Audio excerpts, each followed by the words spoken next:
Evening. A new index measuring social progress across India's states is throwing fresh light on how to calculate the true success of an economy. The report, written by Amit Kapoor of the Institute of Competitiveness, fixes many parameters and arrives at some pretty interesting findings. Firstly, why should we measure social progress? Why should we care about social progress? Well, let's sample this. Gujarat, as a state, has a state domestic product worth $121 billion every year. Contrast that with Kerala, produces just half of that as state GDP. However, when it comes to social progress, Kerala performs far better than Gujarat on that index. So what it reflects is that mere GDP growth alone cannot define the success of an economy. Now let's reveal the best and the worst states in terms of social progress. As I mentioned, Kerala right on the top of that list. It's followed closely by the state of Himachal Pradesh. We then have Tamil Nadu, Uttarakhand, Goa, Mizoram, Sikkim and Punjab that also emerge as high performer states. That's as far as the social progress indicators are concerned. Now, let's take a look at the list of the worst performers. Bihar is at the bottom of that pile, followed by Tripura, Rajasthan, Orissa, Uttar Pradesh, Assam and Jharkhand. They emerge as the worst performers. But I do want to point out that even these worst performing states have seen an improvement over the last 11 years, since 2005 to 2016. So what makes Kerala the best and what makes Bihar the worst state on the social progress indicator? Joining us today is Amit Kapoor, the author of the report. He's also the honorary chairman, Institute for Competitiveness. Amit, appreciate you joining us here on CNBC TV18. To start with, let's talk about why social progress matters, because the debate needs to go beyond the GDP growth to truly understand qualitatively the difference that we're actually making on social progress. It's also interesting that your index separates economic measurement from social measurement, so to speak. Take me through what the experience is on an all-India basis when we talk about social progress over the last 11 years. Shereen, thanks for having me on the show. But the question that or the point that you actually made was very, very important, that we have to find a way to discern what is the difference between GDP growth and how the social progress is happening, or how the quality of life needs to be measured for people in the country. There has been a huge debate that actually goes on, and which presumes that GDP is the only measure of success. But it is not. But if you really look at quality of life of people, there are a multitude of things that needs to actually be understood. Because when you talk about quality of life, or when you talk about social progress, we have to understand that there is this whole aspect of basic human needs, the foundations of well-being, an opportunity that needs to be assessed. And it needs to be assessed with a huge level of granularity. And we need to assess it on outcome measures, not on the input measures. The biggest mistake that we've actually done on a lot of indices across the world has been that we always talk about outcome, what you call input measures. We do not really say as to how the performance has happened. This is one index which clearly tells us as to what are the outcomes that have actually happened. And this is where we actually look at the outcomes in over a period of time, over a longitudinal period. We are looking at this whole index over the last 11 years, and we find some very exciting level of insights. So let's talk about some of those insights, because, as we've seen, the Indian economy has changed. It has transformed significantly in the last 11 years. We are today one of the fastest growing economies in the world. But when we look at social progress and social indicators, the picture continues to be pretty dismal. We talk about infant mortality, we talk about undernourishment, we talk about quality and even the quantity of education. There have been improvements, but clearly not enough. Oh, absolutely, Shereen. But I would not really be so hard-hitting in terms of saying that it has been not a very good performance or it has been catastrophic. I think India has moved significantly well over the last 10 years. But what we really see here is that there's a very interesting point, that economic success does not really reflect or does not really give us insights into social success. What we are really saying here is that there is a point of departure that actually happens in terms of how economic success and social progress will actually happen. What we have seen is that there is a certain point in time that wherein if you actually go beyond a certain GDP, you will find that social progress is not commensurate, or it is not improving so much. Because if you really want to do social progress, the intervention from the part of the government has to be very, very strong. This is where the governance mechanisms actually come in. This is where the corporates will actually have to come in and make a very strong impact.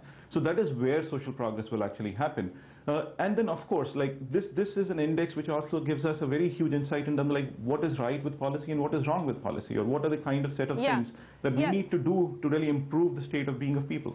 You know, so let's talk about that, Amit, and let's take the example of Kerala and Gujarat, because as you pointed out, GDP growth alone doesn't necessarily mean that social indicators will improve commensurately. So let's just take the example of Gujarat and Kerala and explain to us what seems to be working for the state of Kerala. Of course, you know, cultural aspects, legacy do play a factor as well. But in terms of resource allocation, in terms of policy imperatives, what is it that a state like Kerala is doing to ensure that it's top of the heap as opposed to a state like Bihar, which finds itself at the bottom?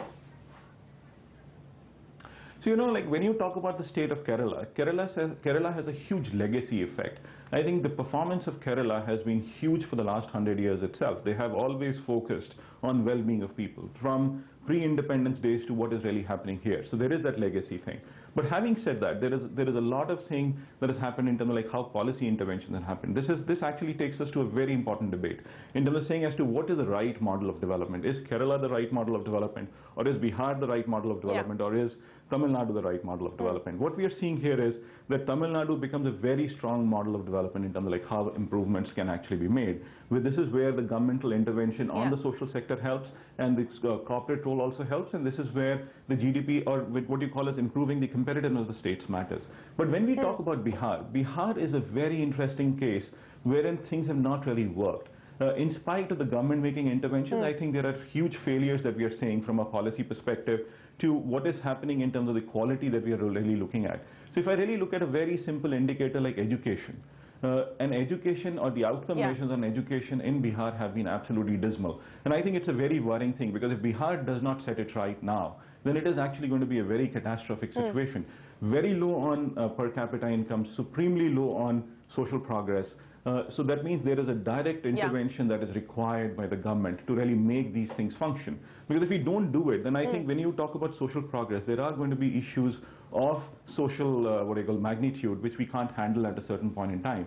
This can actually go into a very interesting or a very major catastrophic event in terms of like social upheavals or riots and so on and so forth. So what is the policy imperative then, Amit, that's required at this point in time to, as you point out, to avert a catastrophe in India? And specifically, you know, the survey also highlights that we don't have outliers either on the upside or on the downside. So given the experience that, you know, you're pointing out that states like Tamil Nadu have done well on certain parameters and states like Bihar have failed in their policy prescription, what is it that needs to be taken forward both at the central level as well as the state level to ensure that we do better on the social progress indicators? So, you know, like, Shereen, what you're saying here is that if I really want to discern the social progress, there are three factors that have to be looked at. The most important thing that I actually say is the opportunity pillar. What we need to really focus on here is that how is it that opportunity is getting made or being provided to the citizens of the country. So if you really talk about Bihar, there is a huge deficit on opportunity that can actually get provided, whether it is, say, personal rights, or say if you talk about inclusion, or if you talk about access to advanced education, there are severe issues there. So that means, like, first we need to set this opportunity pillar right. We need to find a way that the government or the government needs to intervene in terms of saying that we need to create industry there. There could be those base level conditions, which could be, say, the basic nutrition or whatever, that is there. But then the question is going to be, what about the opportunity? But having said that, Bihar in itself has severe issues with nutrition and basic medical care. Today, if you really look at it, it can take you up to 5 hours to get to a doctor in a place like Bihar after an incident or after a cardiac incident. That itself means that the quality of life is so low that there is just a foregone conclusion that a person is dead before he actually gets to a doctor. So how do we set it right? How do we actually give premium to lives of people within the country, or the citizens in the country?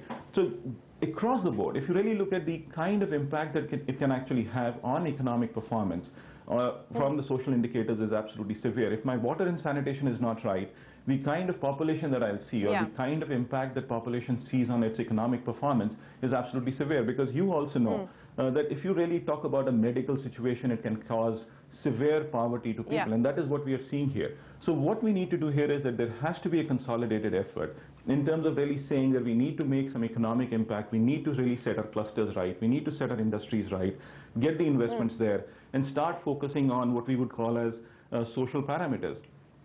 And having said that, I think there is something very, very clear. This is not only the government that has to do. There has to be the corporate sector, which would actually have to come in and also help. Like, as to how do we really find since you're talking about the corporate sector, Amit, things?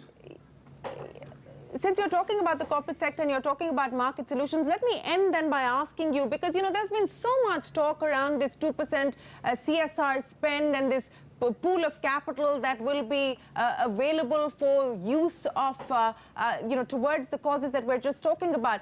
How effective has it been so far? And what do you see as being the path forward for that money? So, you know, like when you talk about the 2% CSR, it's an interesting initiative, but it has not really borne fruit until now. If you really look at the whole proposition, what I say is that you have to create business models which are going to solve social problems. This is where we would say it is about creating shared value. It is where corporates actually say that we are going to find solutions for social problems. You have enterprises across the country who have done an exceptional job of creating or finding solutions at the local level. But beyond that, I think when you talk about corporates, there is a huge thing on CSR investments that can be made. There is a whole huge level of overlap within the corporates. So this is where the index also comes in very strongly. What happens here is that the index clearly tells me as to where the deficit is, where the problems are, and please come and invest in these set of sectors in the state. In fact, when we go down to the district level, we are going to be looking at the study for 562 districts in the country and should be out within the next 3 months. This is where we will be able to point out at each district level as to how and where investment needs to be done, whether it is talking about, say, obesity as an issue, or we talk about renewable energy, or if you really talk about child labor, how these things can actually be impacted, and how we can actually tackle these situations on ground and create solutions for it. All right, we've started the conversation here on CNBC TV18 with you, Amit, and we hope to have you back when your next report is out that talks about making a change at the district level. But thanks very much for joining us to take us through the social progress indicators and the social progress index that really gives us a sense of qualitatively where we stand as an economy. Well, from